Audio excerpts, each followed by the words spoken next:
15 दिवसातच नालीला भगदाड. हिमायतनगर राष्ट्रीय महामार्गावरील निकृष्ट कामाचा पर्दाफाश. हिमायतनगर शहरातून सुरू असलेल्या राष्ट्रीय महामार्गावरील नाली बांधकामाच्या दर्जाबाबत गंभीर प्रश्न निर्माण झाले आहेत. अवघ्या 15 दिवसापूर्वी झालेल्या नाली बांधकामाला भगदाड पडल्यानं ठेकेदाराकडून होत असलेल्या निकृष्ट कामाचा पर्दाफाश झाला आहे. हा प्रकार चर्चेत येऊ नये म्हणून संबंधित ठेकेदाराने तातडीने भगदाड मटेरियल टाकून थातूरमातूर दुरुस्ती करत बोगस कामावर पडदा टाकण्याचा प्रयत्न केल्याचा आरोप परिसरातील व्यापारी व नागरिकांनी केला आहे. हिमायतनगर शहरातून जाणाऱ्या राष्ट्रीय महामार्गाच्या दोन्ही बाजूंना नालीचे काम गेल्या महिनाभरापासून सुरू आहे. मात्र हे काम अत्यंत निकृष्ट दर्जाचे होत असल्याचे स्थानिकांनी सांगितले. नाली बांधल्यानंतर मजबूतीसाठी नियमित पाणी टाकण्याची प्रक्रिया होत नसल्याने आतापर्यंत 3 ते 4 ठिकाणी नालीला भगदाड पडले असून अनेक ठिकाणी तडेही गेलेले आहेत. तर नालीच्या वरून टाकण्यात येत असलेले झाकण 2 ते 2.5 इंचाचे केले जात असल्याने वारंवार भगदाड पडणे, तडे जाणे असे प्रकार घडत आहेत.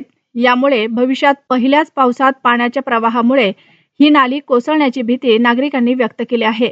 या प्रकाराकडे राष्ट्रीय महामार्ग विभागाच्या संबंधित वरिष्ठ अधिकाऱ्यांनी तातडीने लक्ष देऊन ठेकेदाराकडून दर्जेदार काम करून घ्यावे अशी मागणी व्यापारी व विकासप्रेमी नागरिकांनी केली आहे. दरम्यान गेल्या महिनाभरापासून सुरू असलेल्या या कामाकडे संबंधित विभागाचा अभियंता फिरकलाच नसल्याचा आरोप नागरिकांनी केला आहे. त्यामुळे ठेकेदार मनमानी पद्धतीने काम करत शासन व जनतेच्या पैशावर डल्ला मारत असल्याची टीकाही होत आहे. नाली व रस्त्याचे काम दर्जेदार पद्धतीने न झाल्यास ठेकेदाराविरोधात जनाक्रोश निर्माण होण्याची शक्यता नागरिकांनी व्यक्त केली आहे. मागील 8 दिवसापूर्वी राष्ट्रवादी काँग्रेसचे तालुकाध्यक्ष वामनराव पाटील मिराशे वडगावकर यांनी या नाली बांधकामाबाबत आवाज उठवला होता. त्यानंतर काही दिवस नालीचे बांधकाम बंद ठेवून पुन्हा बोगस पद्धतीने कामाला सुरुवात झाली आहे. त्यामुळे ठेकेदार व संबंधित अभियंता, सर्वसामान्य नागरिक तर सोडाच लोकप्रतिनिधींच्या आवाजाकडेही दुर्लक्ष करत असल्याने या प्रकाराकडे सत्ताधारी आमदार, खासदार यांनी तरी लक्ष देऊन हिमायतनगर शहरात होत असलेल्या नालीच्या विकास कामाचा दर्जा वाढवण्यासाठी प्रयत्न करावे आणि भविष्यात होणाऱ्या संभाव्य दुर्घटना टाळाव्यात अशी मागणीही केली जात आहे. 15 दिवस झालेले आहेत. हे देऊन क्युरिंग पण नाही, याला काय नाही. 15 दिवस झालं. 15 दिवसाच्या नंतर आज हे पडून गेले पूर्ण.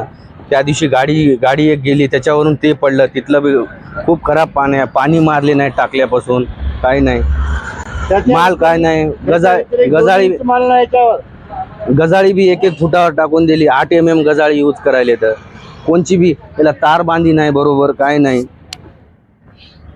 पूर्ण काम तसंच आहे. 15 रोजों का काम होते और टूट गया है पुल. तिथं पण तसंच होल पडलेला आहे. खूप खराब बोललं तर तुम्हाला काय करायचं आहे, आम्ही पैसे देऊन बांधलेले आहोत, सगळे करायला, तुला काय करायचं आहे, कुणाकडे जाय म्हणाले. असं चालू ऑटोमॅटिक जाता जाता ऑटोमॅटिक पडलं. आणि असं जे काही काम चालू आहे याच्यावर कायदेशीर कारवाई केली पाहिजे. 1 महिन्याखाली 1 महिना झालं बेड पडून, 1 महिन्यामध्ये असं हे होऊन गेलं. अंतर किती आहे तरी बी आणि गज एकदम छोटा वापरण्यात आला आहे. तरी बघून योग्य ते कारवाई करावी. कोणी माणूस मिळतो तिथं दुसरं कोणी मरू शकतं, काही होऊ शकते. तर बघा ना, पुरं हे झालंय का.